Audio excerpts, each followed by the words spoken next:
तो इस वीडियो में हम लोग बात करते हैं जेसॉन की। जेसॉन का मतलब होता है जावा स्क्रिप्ट ऑब्जेक्ट नोटेशन। ये एक फॉर्मेट होता है, टेक्स्ट फॉर्मेट, जिसका प्रयोग डेटा को स्टोर करने में और डेटा को ट्रांसपोर्ट करने में किया जाता है। ओवर द इंटरनेट इसका इस्तेमाल किया जाता है, यानी क्लाइंट सर्वर के बीच में जब डेटा ट्रांसफ़र करते हैं तो इस फॉर्मेट में हम लोग करते हैं। डेटा को जेसन में कन्वर्ट करके ट्रांसपोर्ट किया जाता है इंटरनेट के ऊपर।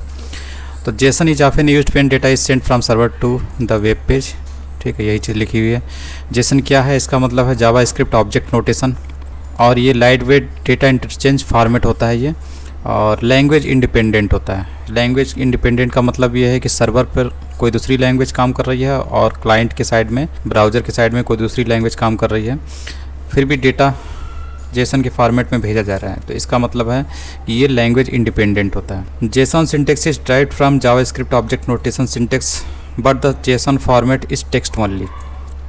जावा स्क्रिप्ट ऑब्जेक्ट नोटेशन का जो सिंटेक्स है उसी को ये फॉलो करता है, इसका सिंटेक्स, लेकिन जो जेसन फॉर्मेट होता है उसमें केवल टेक्स्ट ही आपको देखने को मिलता है। और जेसन डेटा को रीड करने के लिए और जनरेट करने के लिए किसी भी प्रोग्रामिंग में इसके कोड को लिखा जा सकता है, क्योंकि ये टेक्स्ट ओनली होता है। जैसे इस एग्जांपल में समझे, जैसे यहाँ पर आपको दिख रहा होगा कि ये एक ऑब्जेक्ट है और कर्ली ब्रेसेस में ये आपको दिख रहा होगा। तो ये जो जेसन होता है कर्ली ब्रेसेस से इसकी शुरुआत होती है इसी डेटा की, और इसमें जितना भी आपका डेटा होगा सभी जो है की और वैल्यू के पेयर जैसे आपको दिखेंगे, क्योंकि ये जावास्क्रिप्ट ऑब्जेक्ट नोटेशन को ही फॉलो करता है। तो जावास्क्रिप्ट में ऑब्जेक्ट कैसा होता है आपको पता होगा, की और वैल्यू के पेयर में रहता है। जैसे यहाँ पर की है और उसकी वैल्यू ये है, ठीक है। फिर उसके बाद ये यहाँ पर आपको एरे दिख रहा होगा, ठीक है, और इसमें भी ये ऑब्जेक्ट की तरह आपको दिख रहा होगा।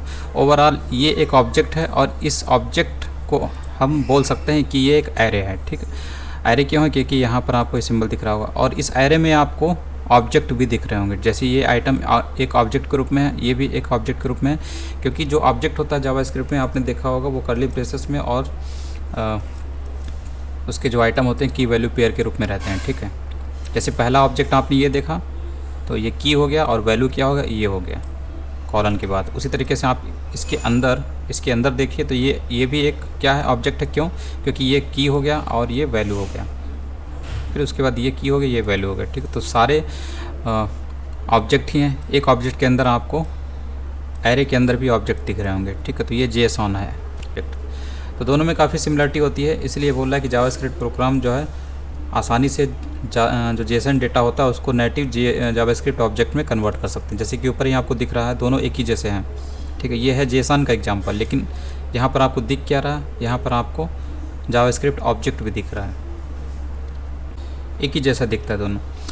उसके बाद जेसन सिंटेक्स रूल्स हैं। तो डेटा जो होता है इसमें नेम वैल्यू के पेयर में रहता है, तो अभी बताया कॉलन के पहले जो होता है नेम, उसके बाद इसकी वैल्यू, ठीक है। जैसे ये कि अगर यहाँ पर नेम तो कॉलन के बाद ये पूरी इसकी एम्प्लॉय की वैल्यू, यही बोल रहा है। डेटा इज सेपरेटेड बाई कामास। डेटा जो होता है कामा के जरिए सेपरेट होता है, जैसा कि यहाँ पर आपको दिख रहा होगा। उसके बाद है curly braces hold objects. Curly braces जो होते हैं वो ऑब्जेक्ट को होल्ड करते हैं, जैसे कि यहाँ पर आपको दिख रहा होगा, ठीक है। ये एक ऑब्जेक्ट है, उसी तरीके से ये भी एक ऑब्जेक्ट है। उसके बाद है स्क्वायर ब्रैकेट्स होल्ड एरेज, और यहाँ पर आपको बताया कि ये जो है एक एरे है, क्योंकि स्क्वायर ब्रैकेट में क्या होता है, एरे होता है, ठीक। और इसके अंदर आपको एरे के अंदर आपको 3 ऑब्जेक्ट भी दिख रहे होंगे कर्ली ब्रेसेस में। उसके बाद है JSON data a name and a value.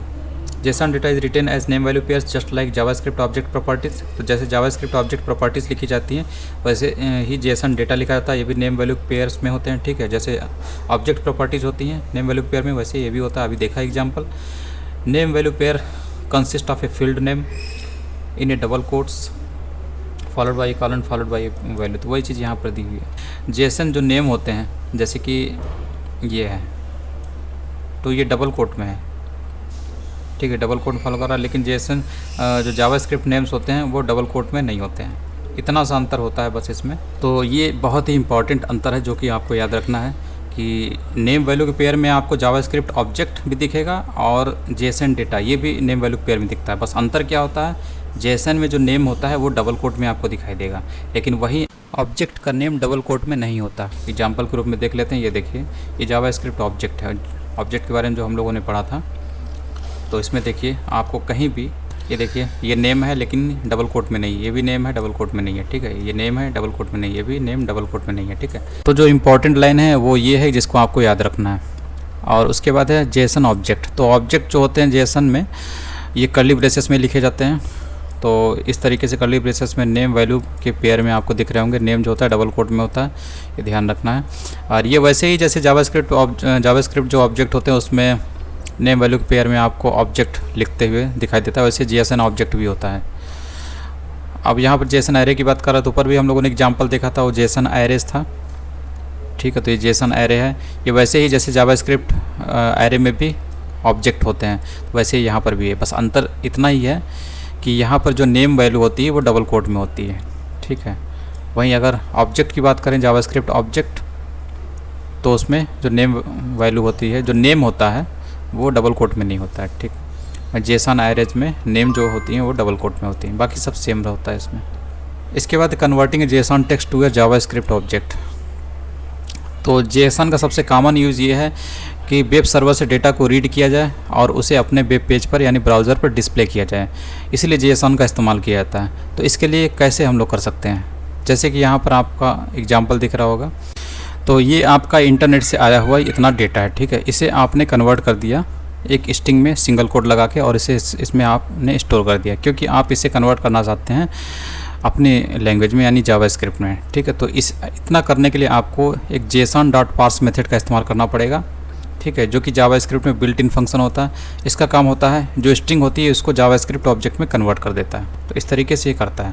तो json.parse इसी मेथड में हम लोग सप्लाई करते हैं टेक्स्ट की वैल्यू, जिसमें पड़ा हुआ है जेसन सिंटेक्स वाली string. Finally use the new JavaScript object in your page, और इसी जावास्क्रिप्ट ऑब्जेक्ट को आप अपने वेब पेज में इस्तेमाल कर सकते हैं, जैसे किसी एग्जांपल में समझ सकते हैं।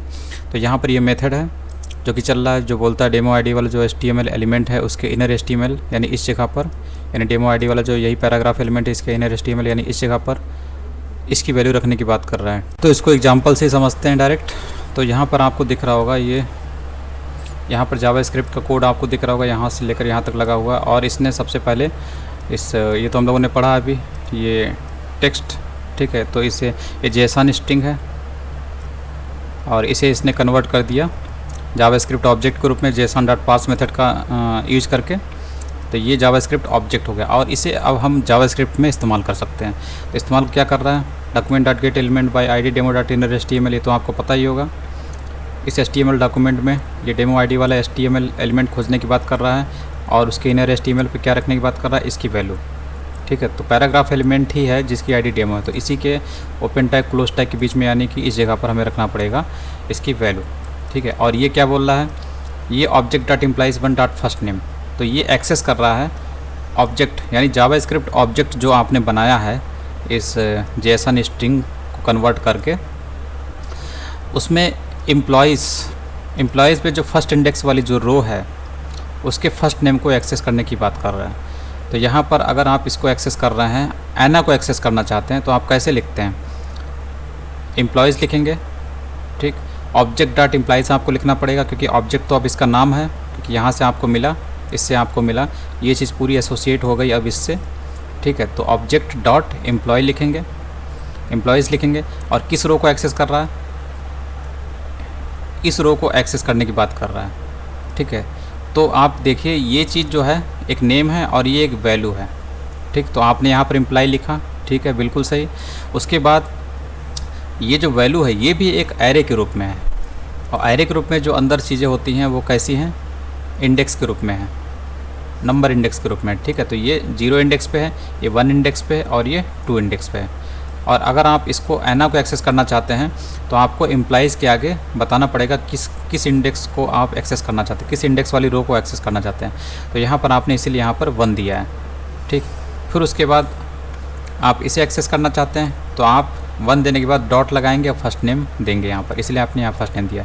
तो इतने से आपको एना की वैल्यू मिल जाएगी और उसके बाद इतना लिखने से आपको ये स्मिथ की वैल्यू मिल जाएगी, इसलिए यहाँ पर ये वैल्यू दी हुई है।